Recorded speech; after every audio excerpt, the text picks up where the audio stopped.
How are you? I am fine. All are nice? Good? Yes, ma'am. Feeling well? Yes, ma'am. ठंड तो नहीं लग रही है? No, ma'am. Okay. Let's begin our class. Yes, ma'am.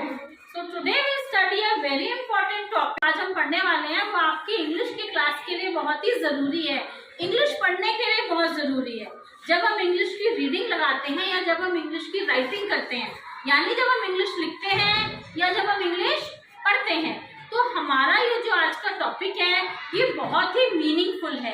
इसके बगैर क्या होता है, हमारे इंग्लिश के जो है मीनिंग बदल सकते हैं।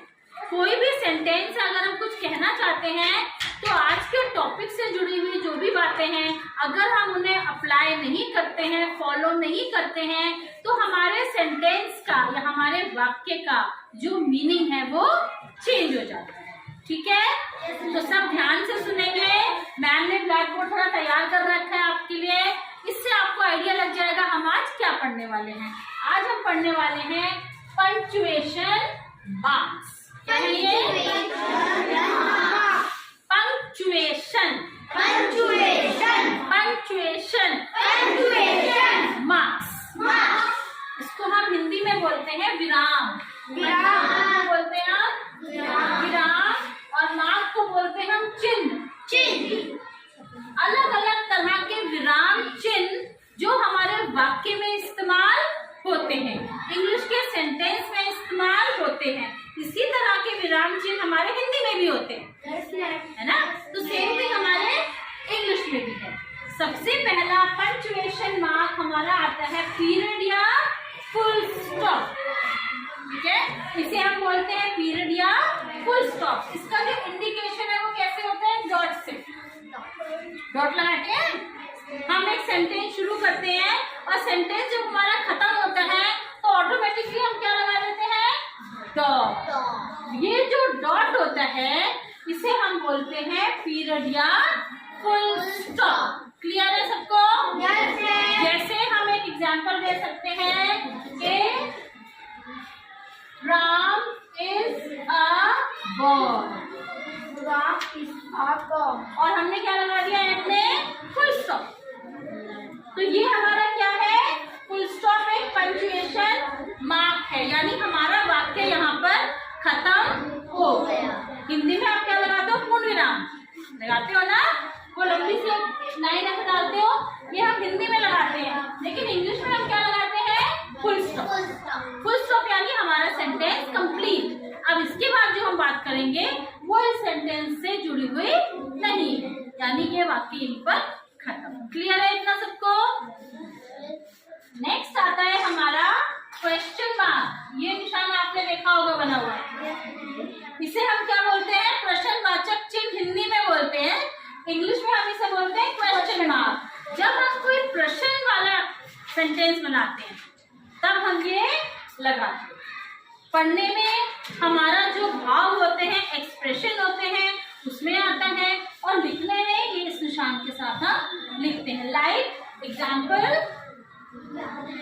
व्हाट इज योर नेम, और क्वेश्चन। ये क्या है? हम प्रश्न पूछ रहे हैं, व्हाट इज योर नेम। हम जब बोलेंगे तो हमारे एक्सप्रेशन प्रश्न वाले होंगे। व्हाट इज योर नेम, इसमें क्या है? राम इज अ बॉय, अपने आप में इंपोरेटिव सेंटेंस है। लेकिन व्हाट इज योर नेम हमारे एक्सप्रेशन से भी पता चल जाता है कि हम क्या पूछ रहे हैं? प्रश्न पूछ रहे हैं। क्वेश्चन मार्क मतलब हम प्रश्न पूछ रहे हैं। नेक्स्ट आता है हमारा एक्सक्लेमेशन मार्क। एक्सक्लेमेशन मार्क हम ऐसे बनाते हैं, आपने देखा होगा, ये हमारा सडन रिएक्शन या एक्सप्रेशन दिखाता है। एकदम से जो हमारे भाव उभरते हैं, चोट लग जाती है तो ठीक है ना, खुशी होती है तो आज तो मेरा बर्थडे है, वो जो एक्सप्रेशन आता है उस भाव में हम एक्सक्लेमेशन मार्क लगाते हैं। मैं तो जीत गया, मैं तो जीत गई। ये जो भाव है, खुशी के हो, दुख के हो, दर्द के हो, या बहुत ज्यादा एक्साइटमेंट के हो, तब हम इस निशान को लगाकर वाक्य बनाते अरे मेरी तो सहेली आज आई नहीं, मेरी friend is absent, my friend is absent today. तो आपका भाव कैसा हो गया? सैड हो गया। उस तरह के वाक्य में हम एक्सक्लेमेशन मार्क लगाते हैं। Like hurrah, we won the match. Hurrah मतलब ये मैं क्या हो गया? हमने मैच जीत लिया। तो ये जो एक्सप्रेशन है ये कहाँ लगेगा? हुर्रा के बाद। एक्सक्लेमेशन लगाकर फिर हम अपना सेंटेंस लिख देंगे और उसके बाद हम फुल स्टॉप लगा देंगे। क्लियर है? अब नेक्स्ट आते हैं हमारा कॉमा। देखा है ये कॉमा? ये जो कॉमा होता है इसका क्या काम होता है? थोड़ी देर के लिए रुक जाना। ठीक है, थोड़ी देर के लिए रुक जाना और फिर वाक्य को पढ़ लेना। जैसे I have a ball, a book, a bat। हम क्या कर रहे हैं? यहाँ पर बीच बीच में रुक रहे हैं। I have a ball, a book, a bat and a tricycle।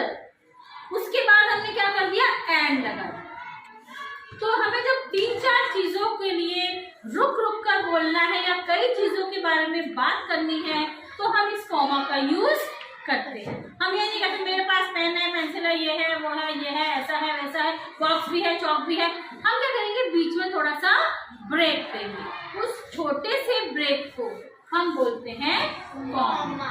Like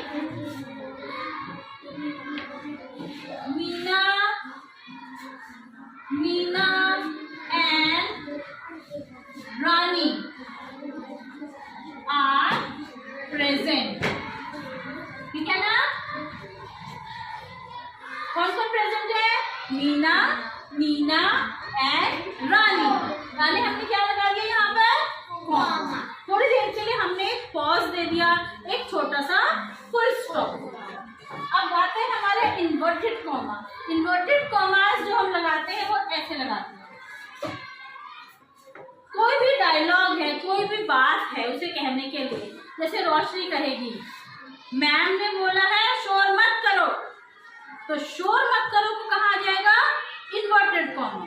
ma'am said don't make noise. चलो इसको लिख देते हैं, है ना? मैम सेड, यहाँ कॉमा आ जाएगा क्योंकि हम रुक गए हैं। क्या बोला है? Don't make noise. ठीक है, यानी शोर मत करो। आगे समझ? अब हम एक गेम की तरह भी इसे ले सकते हैं। अगर मैं कहूंगी फुल स्टॉप तो आपको समझना है मेरा फुल स्टॉप मतलब मैंने टेबल को बैंड कर दिया, यानी मैं कह रही हूँ चुप हो जाओ, शांत, यानी फुल स्टॉप। अरे समझ? और अगर मैं कहूंगी इन्वर्टेड कॉमास में कुछ तो मैं ऐसे करूंगी, ऐसे कर रही हूँ, स्नैपिंग ऑफ द फिंगर्स। ठीक है? और अगर मैं कहूंगी एक्सक्लेमेशन मार्क तो मैं कर दूंगी हाई फाइव। रोशनी, ये क्या हो गया? ये हाई फाइव। आओ जरा, तुम आओ जरीन। हम क्या कर रहे हैं? ये एक्सक्लेमेशन मार्क। हमने इसे हाई फाइव से दिखा दिया। फुल स्टॉप और इन्वर्टेड कॉमास ऐसे ही 3 साइन आप घर से बना के लाओगे। क्वेश्चन मार्क का, कॉमा और फुल स्टॉप के मैंने बना दिए, 2 बना के लाना। 5 है ना, तो 3 तो मैम ने बना दिया आपके साथ। कौन सा? Full stop, inverted commas and exclamation mark. आपने होमवर्क में क्या बनाना है? क्वेश्चन मार्क है, कॉमा। क्लियर है? ओके, इसे अपनी कॉपीज में नोट डाउन कर लो और कल हम और बात करेंगे।